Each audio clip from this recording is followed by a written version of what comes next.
Kaibigan, takot ka bang mamatay? Brother Bo naman, nakakagulat ka. Ayokong makinig na may mga taong ganon. Talaga, oo. May mga tao naman na okay lang pag-usapan ng kamatayan. Pero pag takot ka sa kamatayan, sayang. At ayaw mong pag-isipan, sayang. Kasi sinasabi ng Bible, if you number your days aright, tatalino ka. You will become wiser. Totoo naman yun eh.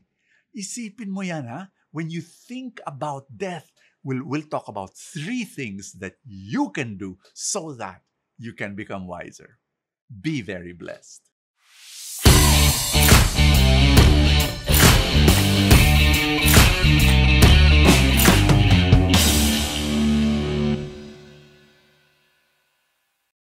Number 1, live with death as part of your life. Brother Bo, talaga? Oo. Kunento ko na sa inyo to. May isang bansa, Bhutan. Yung mga Bhutanese, masasaya sila. Ay talaga, pag pumunta ka doon, bumisita ka doon, makikita mo, ba't sila masasaya? Maraming dahilan. Maaring yung family values nila, maaring yung nature all around. Pero ito rin, sa kultura nila, rine-recommend nila na pag-isipan mo daw ang kamatayan 5 times a day. Grabe! Pero alam mo, totoo. Pag iniisip mo, halimbawa, yung mahal mo sa buhay, baka anytime pwedeng kunin ni Lord. Anong gagawin mo? You'll appreciate the person more. Di ba? Paglilingkuran mo kasi hindi mo alam eh. Baka bukas wala. Baka next year wala. I will love this person. Ito pa. Iniisip mo, baka ikaw mismo. Baka mawala ka. Di ba? Tatalino ka. You will make better decisions in life. This is powerful stuff. Biruin mo. Kasi totoo naman eh. Wala namang pangako na matulog ka ngayon, bukas babangon ka. Meron ba pangakong ganun? Bukas, wala. Maaring pag matulog ka mamayang gabi, hindi ka na bumangon. Di ba? So, which brings me to number 2. Number 2 is live by the day. Kasi yung bukas, wala namang siguradong darating ba yun? Ewan ko. So mag-enjoy ka ngayon and live life to the full. Ibig sabihin ganito. May mga tao kasi na preso sa nakaraan o sa kinabukasan.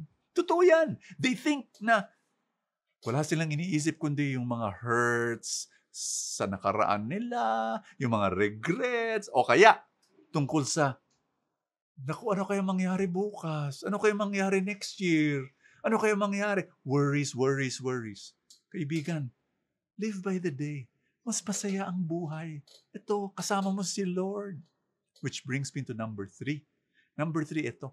Live in your surrendered state.